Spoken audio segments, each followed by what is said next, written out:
All right. And the second one, that this is about the post in the Facebook. So I would like to invite our attendee to join in posting your feeling or picture of Agile experience in Facebook. Please make it public with the hashtag Agile Experience 2021. So there is a reward awaiting for you there, right? And if you have any question during the section, so you can leave the question in the chat as well, right? So I think this section will be a little bit exclusive. Not much people here, but it is good thing as well that you can ask a lot of questions. Okay, then I would hand over the section to you, Elcio. Okay, great, Tanuel. Thanks for having me here. Quan, thanks for inviting me for this. It's a pleasure to be here with you guys. Just let me share my screen now. Then we can start. Okay. Can you guys see my screen here? Yes, I can see. Okay, good. Okay, just let me check here. Okay, normally I start with a provocation, right? Agile transformation, this is a project or this is a journey? The idea is really to understand when you're kind of starting an agile adoption, what this means for the organization. And here, agile transformation is a journey, right? And there's some things that you need to think when you're doing this kind of a management of change in enterprises, right? The first thing that I always mention is resilience and patience are key factors, right? You're changing mindset of people, you're leading with people, dealing with people, right? And you're trying to change your organization to work in a different way. Then resilience and patience are key factors. The other thing that when you're starting with an agile transformation that you need to have in mind is that reach the top is not necessarily the ultimate goal. You can see the stairs here, and normally, we should do this in waves. The organizations have a lot of things that compose itself, right? It's difficult in big enterprises to have everybody aligned to have transparency, clearance on when we are trying to do a transformation. And also you need to see, the pace for the people to accept the change and do not be somewhat strong, let's say, in the change. Then when we're escalating these stairs, you need to have some pause, right? And the idea is not to accelerate until the top. The idea is really to get mature step by step and go forward according to the pace of the people. And another thing is that the educational process for a mindset change is necessary. When you have change and you're having people change the way they work for several years, it's necessary to have an educational process. That is not that you are going to do this overnight. People does not change overnight, right? Then you need to have a pace that can compose, the pace of the people. Then something that is very important, mindset change on individual behavior.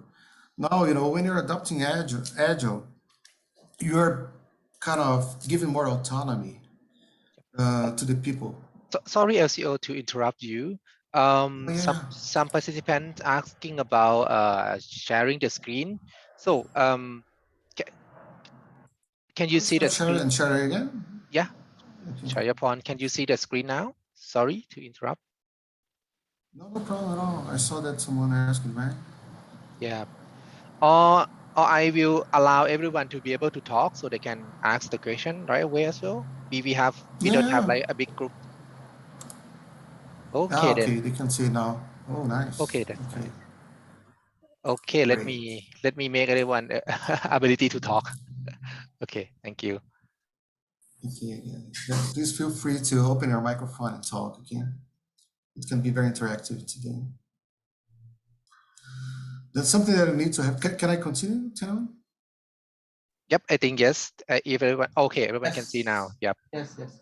Okay, perfect. Yeah. Then the first thing here in the mindset change is the change on the individual behavior, right? People is used to work in a way for several years. Then the individual behavior needs to change a little bit because now you're going to have more autonomy. You know, the teams are going to make decisions. You're going to see this in a minute. And then the individual behavior will need to change a little bit. The other things that we need to consider is the change on the organization structure. Now we are reducing the layer of leadership, right? We in the teams and in the trains, squads, tribes, whatever kind of a model you're using. You know, we don't have specific positions for leadership, right? Kind of we work in collaboration. Then the way of the leadership needs to change as well. Then sometimes you need to change your structure of your organization, right, to be able to adopt Agile. And the other thing is transformation is necessary to take you out of your comfort zone, right? For this kind of a change, you are going to be challenged a little bit, right? To take out of your comfort zone and start to, you know, compose, let's say, the teams, the autonomy of the teams, and make decisions, collaborate, and understand, you know, other teams' objectives, and so on. And something very important here, the pace, the transformation pace and success is proportional to the comprehension of people regarding potential benefits that can be achieved by the organization. What this means? This means that, you know, people needs to comprehend and understand clearly what is the purpose, right? Why they're doing this, and understand the potential benefits that can be achieved. Then they can be more engaged on that. And how we get there.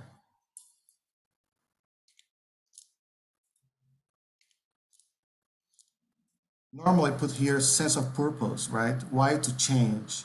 You know, human beings needs to have a purpose to be motivated and to be engaged, you know. Why you need to change? Why I'm changing this in my work since I've been doing this for several years, right? Then if you have a really sense of purpose and explaining why to change, people are going to understand exactly where the corporation or the enterprise would like to be, you know, in 2, 3, 4, 5 years from now. And then as much as the people understand this, the more motivated they will be and the more engaged they will be in the Agile transformation. And I'll give an example here.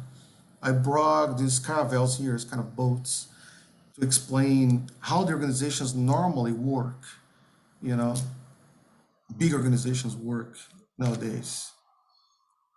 And here, the enterprise has a vision, right? Where we would like to be in 5 years from now. That I just call it here North Star.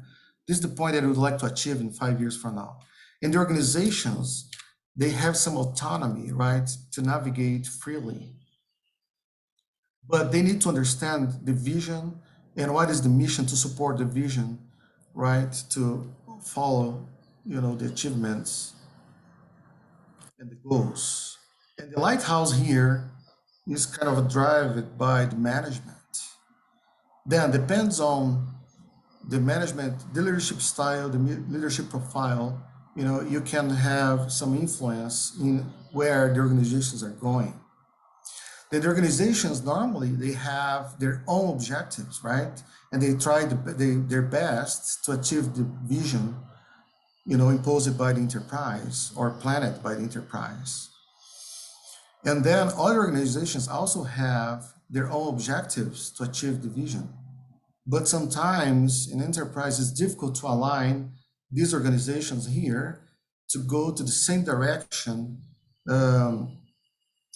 to this vision of the enterprise, right?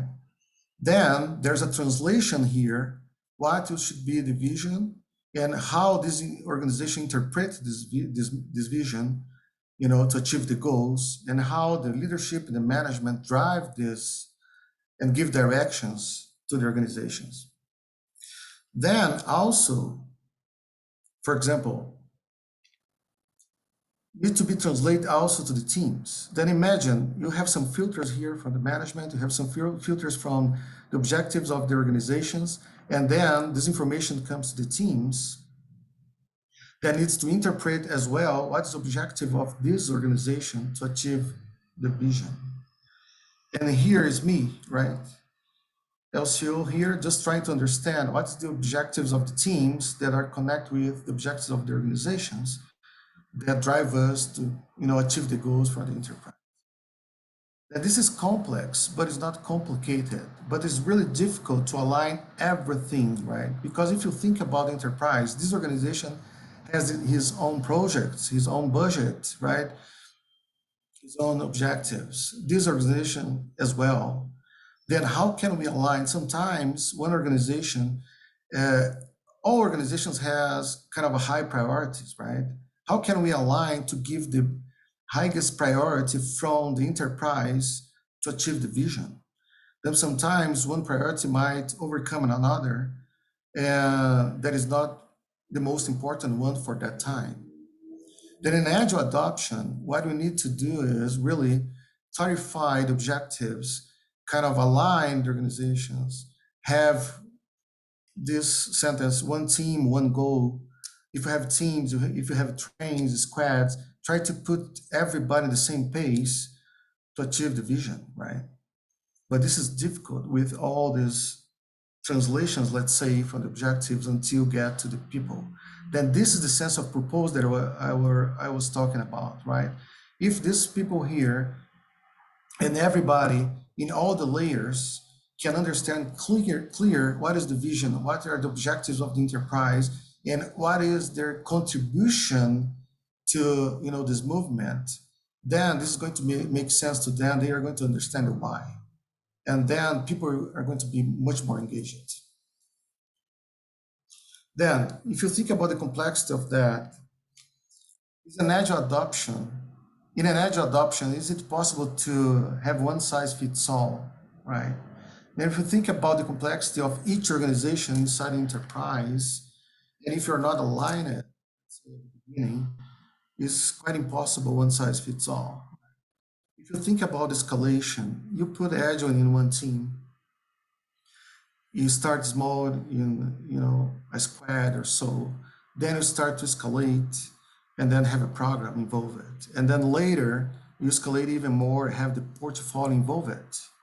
Then you're going to have something that I call connection between strategy and execution. If you have a connection in the strategy and execution, you can have all this way, align it. And then the people in the operational side will understand clearly what are the objectives from the strategy. But if the operational side, middle management, does not participate in the strategy, to plan the strategy, understand exactly what are the objectives that are going to drive us to the vision of the enterprise, then it's really difficult to translate this in the right way and have a more standardized agile adoption, let's say. If step by step you expand this into the portfolio, then you can have a more standardized, let's say, model, and you can try to have more one size. But at the beginning, it's quite impossible. You need to be very mature in an agile transformation to achieve this point. And then, what is the leadership role on this scenario, right? What is the leadership role to reach agile adoption in enterprise organization? Remember, we are talking about servant leadership here because we need to think about the autonomy of the teams, the autonomy of the organizations. Then the leadership role exchanged a little bit. We have several styles for leadership, right? And you need to use and adequate the leadership style for each scenario. But in an agile adoption, in an enterprise, if you think about that, you are developing self-managed teams, right? Then they'll need to have more autonomy. They'll need to participate in the decisions. They'll need to participate in the discussions about the strategic plans. Then thinking about that, the leadership role changed a little bit. And I'll talk a little bit more about the complexity, to exchange this leadership role. Now let's get, common leadership style, right? From autocratic to servant leadership. There's 5, 6, or 7 styles that I could mention here, but let's get it simple. In an autocratic leadership that sometimes is necessary, if you think about that, one does not eliminate the other, right? Styles are necessary, depends on the scenario, as I said. But the roles, come from coordination from the autocratic to the mentorship, to a mentorship or coaching for a servant leadership. The other things related to deadlines, right? The autocratic normally focus on deadlines. They have resources that they need to achieve a goal and have a short time to do that. The servant leadership is more focused on objectives. What is the objective that I need to have and how we're going to engage the teams to achieve these objectives. Give direction, right? This does not mean that autocratic does not develop people, right? This is under their umbrella as well. But the servant leadership needs to focus a lot in the people development, because if they would like to have teams that are self-managed teams and have autonomy, you need to have to develop people to act like this, right? To be able and use it to make decisions, collaborate with the teams, bring ideas, and address these ideas to the point to get the result, right? There are things, propose solutions, and servant leadership is more listen to teams. Propose solutions because, if you think about the person that worked your entire career to become a leader, they get abilities, right, to propose solutions, to bring ideas, to understand the process, to drive the organization, to have critical calls, right, to have critical decisions. That they are prepared to do that. They work the entire career to be able to do this. But now, as it changed a little bit, you need to bring all the experience that you have in this scenario and start to develop people to do the same. Then you're developing leaders now as a servant leader. Then they will be able to do the same things that you did. Then it's going to be more people thinking, more people acting. And for that, instead of drive the organization, you're going to build a self-managed organization based on any model like high performance teams or so, but the organization is going to start to be more self-managed, and you can get the solutions for the ideas, you get the possibility to deal with troubles by themselves, right? Then from dictation to influence. I know that dictate is a strong word. I just use it here just to say, if you need a final call in the autocratic leadership, the leader is going to give the final. Servant leadership, it might happen, but the idea is to influence the organization to make the decisions pertinent to what they need to achieve the goals, right? And as much as you influence the entire organization, the decisions or the decision-making process is going to be more flawless. Okay. And this is a sentence that I really like from the Robert Greenleaf. Good leaders must first become good servants. That is pretty much, the main difference. Then we need to be careful when we're doing, agile adoption. We're not going to, eliminate any of leadership style, but, you need to have some servant leadership included in your agile transformation, to be able to develop these self-management teams. Then if you think about that, and to connect the strategy to execution, you need more people understanding and having a strategic view and systemic thinking. Then if you now will need to make decisions, you need to think strategically. You need to understand strategically what the organization are trying to do, from now until 5 years. And the systemic thinking is really important because you need to to understand the entire scenario, right? You need to see the organization as a whole role organization. Then you can't think in pieces, because you can affect the organization with the decisions that you make in your own organization. Then you need to understand the end-to-end process and the end-to-end scenario. And for that, you need to understand the value stream, right? That is correlated with your organization. And from business idea or conception until the effective results, right, delivered to the client, you need to understand, what is your value stream and what composes, all the process, all the organizations from the start until, deliver the results. And this is really important for an agile adoption, because I will give you an example here, practical example. System thinking. Why value stream mapping? You need to map your value stream to understand exactly what kind of processes are involved and what organizations are going to be affected if you make any changes. Okay.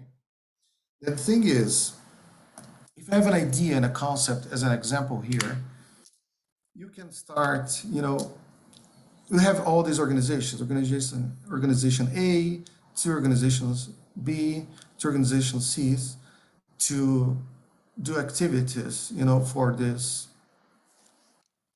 organization, then for this enterprise.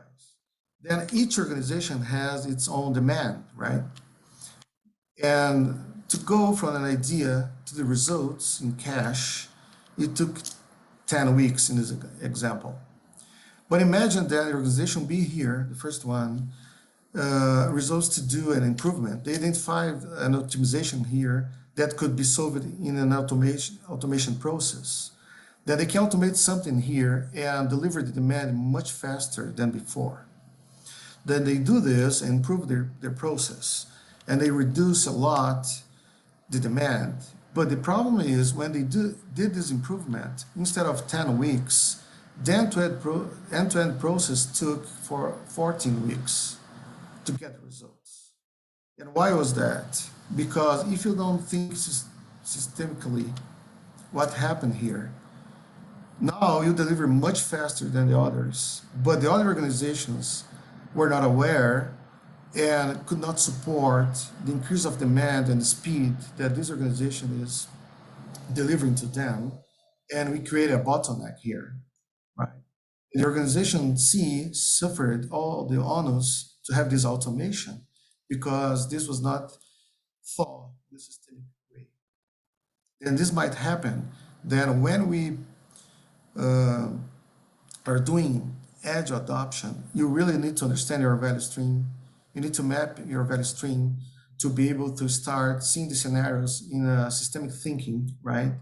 And then collaborate with others and understand what these organizations need to us to improve the process as a whole, right? And then you can get, things done faster and smarter. Then some challenge learners and benefits. Here we can start with challenges, right? The most common is to overcome command and control. Then when I said to you, imagine that several people in leadership, in an enterprise, kind of prepare themselves in the entire career to be leaders, right? To make decisions, to be prepared to deal with critical conversations, critical problems, right? And then now we are exchanging a little bit and reducing the layer of the leadership and then bringing the autonomy to the teams. Then what happened? We are not really eliminating leaders here. We are just changing a little bit the style of some of the leadership to be able to adopt Agile, right? Then you need to develop people, develop teams. Then you need to really engage and educate leaders that they're not losing their position, right? Sometimes people have as an objective in their career to really become a manager, to become a director, right? And then now you're saying you're not losing your position, you're just changing the style, right? To develop others as well and contribute with all your expertise, right, with the organization to develop these teams and to have them more autonomous. Then you need this process of education. There are some leaders that are naturally servant leaders, right? There are some others that you need to educate and also demonstrate the purpose and why you're doing this and what are the benefits that you're going to get having that. Okay. The other thing is portfolio apart from program. What I mean is, if you have the strategy being done for the leadership in a really high level, agile adoption, you really need to be sure that this message is clearly passed to the programs and to the teams. It's very common in enterprises that you have the leadership, you have a kind of a committee or the board that has a lot of time just doing the strategies, bringing what they need, the objectives, and what we need to achieve 5 years from now, and then they start to think what kind of projects and activities should be done, and then they find a scope. They work with IT, for example, and other organizations as well in a partnership, and then they decide the projects. They vote. They take a look in the budget, the necessary budget to make it happen, and so on. But the thing is, when they finalize the strategy, this come top down, right? Then the people start to be engaged and try to understand. They try to understand what is the objective of this project, why we're doing this, and sometimes it's not really clear. Then if you have a portfolio, a part of a program, you have this disconnection, between the strategy and the execution, as I mentioned before. Then, of course, you need to start small with a team. Then you need to expand and start to, connect the objectives in the program. And then you need to connect the objectives to the portfolio. And later on, maybe have a lean portfolio management or a lean budget management. And then you can have the strategy to execution pretty much connected. And for that, you need to engage the operational piece, right? You need to have people from the operational side participating in the portfolio management and planning the strategies for the entire enterprise. Otherwise, you're going to lose this connection. Then to convince people or to make people understand might be a little bit more difficult. Let's say. Not that it's impossible, but might be a little more difficult. Some learnings. IT is a partner instead of service provider, right? Some errors that can occur or fails in an agile adoption implementation is naturally, when you work in IT, normally, the process, the technologies, several things, then you start to engage business and kind of educate them in what you're trying to do, what are the technologies that, in the market that can be used, and how to implement that and so on. But when we talk about Agile, some of the common fails is to start learning Agile before the business and try to teach them later. This is a very common situation, right? If you're doing Agile in IT, and then you start to learn, you start to do your ceremonies, implement some teams, Agile teams or squads or tribes, and then you start to get used to that, then you expand a little bit, and later on, we start to engage the business.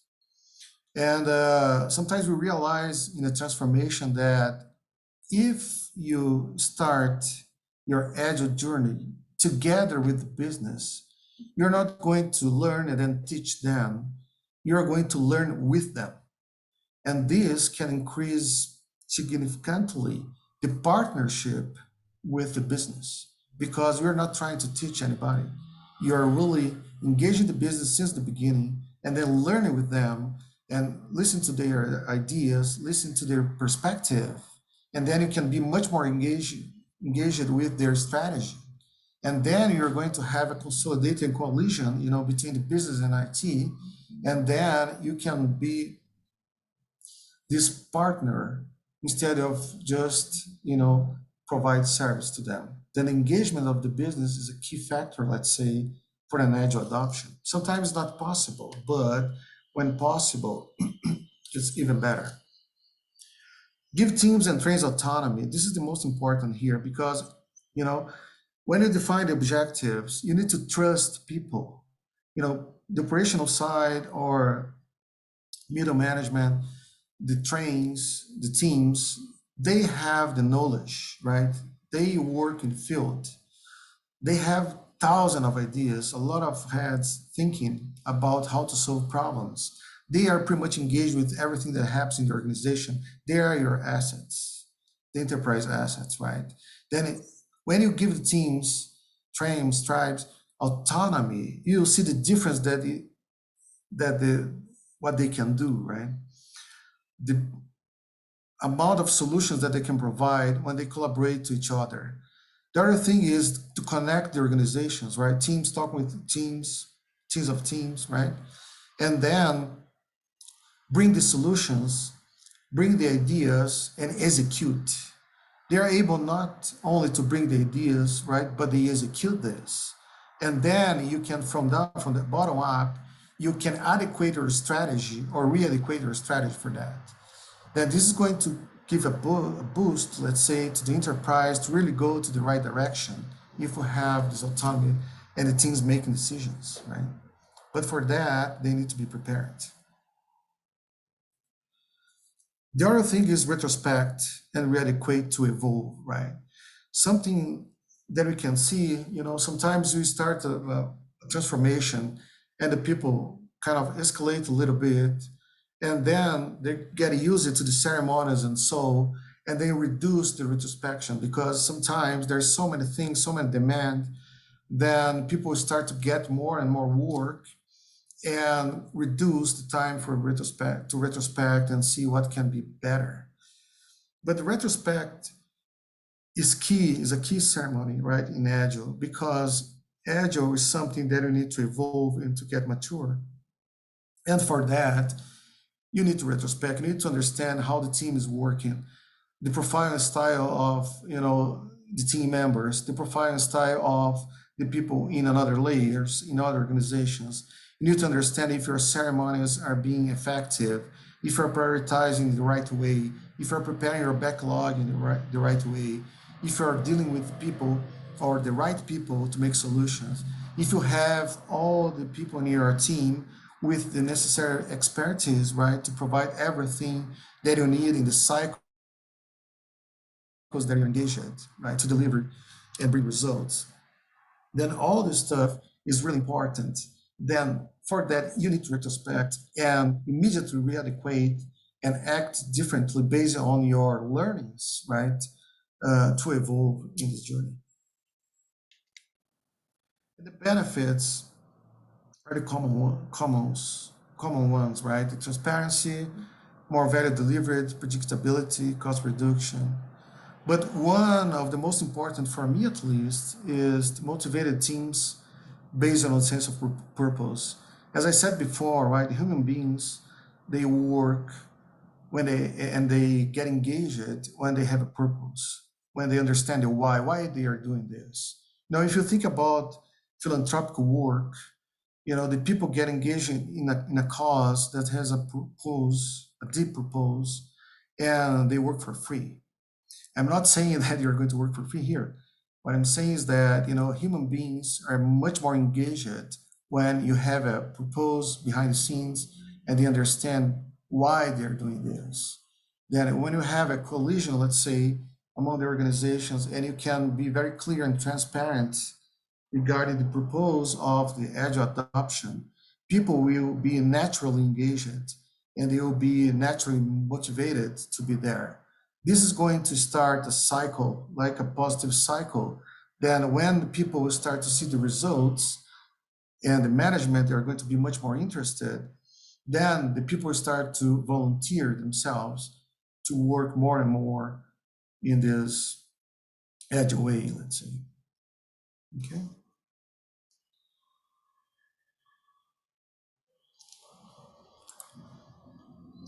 Then how I do the transformation today? I've participated in leading a transformation for 4 years and a half at least.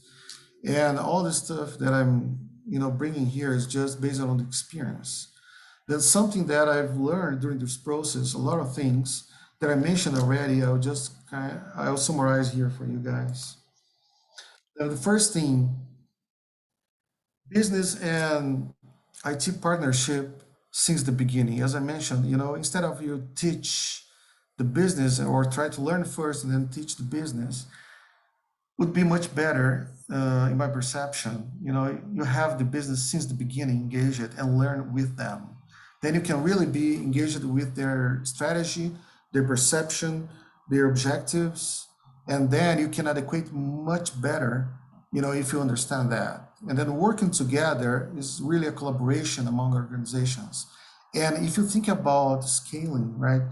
Escalate, agile from the teams, the programs to the portfolio. Remember, the portfolio, the money normally is on the business side.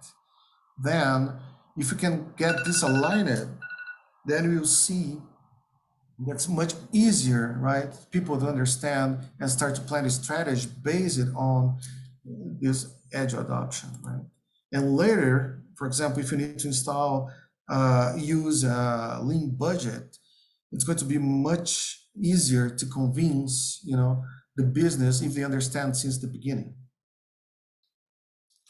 Then you focus on business strategy, right? If you have this partnership, the business strategy is going to be there. Then you can, based on that, escalate your agile or work your teams, towards the business strategy.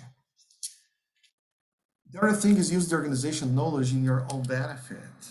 Then the idea is really, get what we have already. You're not going to start from scratch, right? Normally, we all the time are trying to optimize process, trying to have, teams self-managed. We bring innovation to the field. We bring creativeness, right? We have people bringing solutions and trying to solve critical problems, and so then we already have this in the organization. Why not to use this? Then you should use the organization knowledge in your own benefit, right? You can bring and do a research and everything that was done so far and something, things that were successfully implemented and people that were engaged at the time, right? Then you can get the change agents to your team, your coalition team, for example. Then you can have people experienced in management of change. Then you can bring this all when you start in an agile adoption in an enterprise, right? Then this is going to be very good for your agile transformation. Then try to use the knowledge that you already have, that you don't start from scratch, right? The other thing is operations level involved in every and each step. As I mentioned before, to connect the strategy to the execution, you need to have the operations level involved. Since the strategy, the participation in the project's decision, the activities that will be done, and what are the goals, what are the key results that you would like to have, then you really need to have the operations involved, or at least, right, representatives from the operations level, and have the SMEs, the experts, to be engaged on the strategy. Could be from the IT side, the business side, everybody involved, and then we can understand the end-to-end process, remember, and start to think systemically, and then make much more, let's say, reasonable, let's say, right? This strategy to be done and to be achieved, and the goals to be achieved. Do not force the rooted process to change. Sometimes you have some process that are decades there and very complex, and it's difficult to change. The people are working on that for decades. Then don't do with it right now. Try to start small. Try to start with things that are less complex, and then if you have this kind of rooted process, just leave it there, right? you would like to change the entire world here. You're trying to implement things that bring results in a fashioning and fast way, but that makes sense. And for that, pursue edge adoption when viable, right? You need to be smart to, kind of choose your battles, right? You need to see where is viable, where do we have people engaged and motivated, where do we have some flexibility to start, and in a fast way demonstrate results, because Agile is a way to demonstrate results. You need to demonstrate results to expand it. Then don't get some battle that is for decades there. Just try to be where you can see that it's viable to pursue Agile adoption and start from there. The other thing, start small, as I said, demonstrate results, then expand. This is the idea. And the other thing is, do not expect 100% of success and retrospect for greatness. 100% of success, what this means, right? This is not a project. You would like to have, the objectives decided, and you're going to achieve that. In the enterprise Agile adoption, you need to get mature step by step. Then you implement something and need to have the people to digest. We are changing the mindset of people here and the way they work. Then something that is really important is give the organization time to digest and incorporate further mindset changes in waves. Then we are dealing with people, right? We need to go to one step further, try to see if it's clear enough for the people that is working, makes sense, we're starting bringing results, then give some time, right, to the organization to digest. Then this is going to become an habit. Then suddenly you see that the ceremonies are there, the people are more engaged, are less resistant to the change, and then this becomes to be part of the work. Then you can bring another wave of mindset change and then implement another piece or escalate a little bit the edge adoption, and then incorporate more scenarios in this transformation. And then again, give time to the people to digest. And then as you're getting more mature, you are going to kind of setting the pace, right? And when you need to bring these new waves and when the people are going to be prepared to receive that. Okay. Then if you think about the first slide that I showed, the stairs, this is what I meant before, right? You can escalate some stairs, you can go up, give some space to the people to digest, and then when you get more mature, more used to everything that is happening, then you can bring another wave and go there. We might not achieve the end of the stair, right? But the thing is, you can go where your organization and your enterprise allow you to go.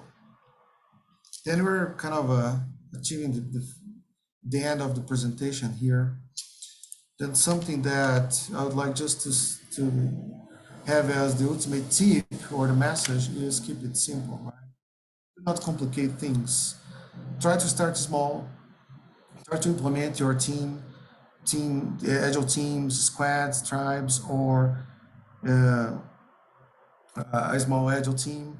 Then, make the ceremonies, start to give the purpose of the agile adoption, try to explain the why you're doing this, get the right people engaged, pay attention on the knowledge that they already have. You can have some change agents as well, then start small and then demonstrate results.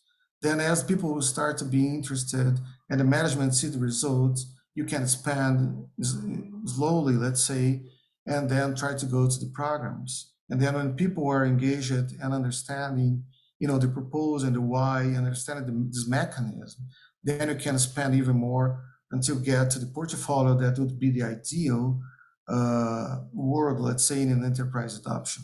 Then you can connect the strategy to execution, and you get to a positive cycle where you can have your enterprise working as a clock, everybody aligned, everybody with the same vision, everybody working and collaborating to each other to achieve the ultimate goals. Then Tano, I would like to thank you again and Quan to inviting me. I think we can open for questions if you will. If not, later on I can respond to any questions that might come. Yes. People in the attendee, do you have any question? Not for me. Just thank you for sharing. Yeah. It's very useful tips and technique and experience that you just share to us. I definitely gonna use it and share it with my team that provide some coaching. Yeah. Thank you again. Yeah. So I would say the same as Kun Kwang as well as a Scrum Master. So this is very useful information for me as well. Great. Yeah. So thank you. I hope that it was useful for you guys. And one last sentence, it sounds simple before Elcio like summarize to us and how we can apply it. It's gonna be a long journey. It's not easy like a sentence that he put together. It came from the past experience with pain and happy is come together. So it's not gonna be the simple rules that people gonna follow and then whoa, I follow it and I'm being agile. I don't think it's gonna be that way, right? Elcio? No, that's perfect, Quan. And something that I realized after this transformation is if you start to bring some jargons, right? Some agile here, ceremonies and this kind of stuff is interesting, because you increase the resistance because it's something that is changing, that the people realize something's changing and immediately they start to resist. This is kind of from human beings, right? This is normal. Yeah. Then now, I'm a global consultant, strategic consultant for the business side now, and I'm starting to implement this in the portfolio. That's something that I did at the beginning. I didn't talk about Agile at all. I just started to say, okay, we're going to do some meetings here, then start to implement, some concepts, and then we are going to have a board here where I put our activities. And I never talked about Agile. I just kind of start to get used. People get used with the board and to provide activities. And instead of giving status, they say that, oh, what is your impediments? You know what I mean? Without mentioning that I'm doing Agile. Then 2 months later, they were an Agile team. And doing the ceremonies and retrospecting. Then I mentioned, okay, by the way, you are using an Agile methodology, 2 or 3 months later, and they realize, this change was not really bad, let's say. I didn't realize that we changed it, the way that we work. Yeah, that's nice. Kind of one of the niche behavior changing. So it's very difficult, but I will definitely gonna try to apply it. Yeah, that's true, man. I think when we mentioned that a change is coming, this kind of generate a kind of insecurity in people, right? They say, oh my gosh, what is coming, right? Your anxiety or, people get a little bit afraid, right? Yeah, if you start to do some things and incorporate with automation, then sometimes people say, oh, something's changed or might not, they don't realize and suddenly they do this. They are inside the process. Thank you, Elcio. I think it's the time, right, Chandra? Yep. I'm sorry I had to do this. I need to go to another section for another moderating. Absolutely. But again, thank you very much, Elcio, for sharing. Yep. And thank you everyone for joining. Having me here. Thank you. Thanks a lot. Thank you so much. Okay, thank you so much. Bye. Bye. Bye-bye.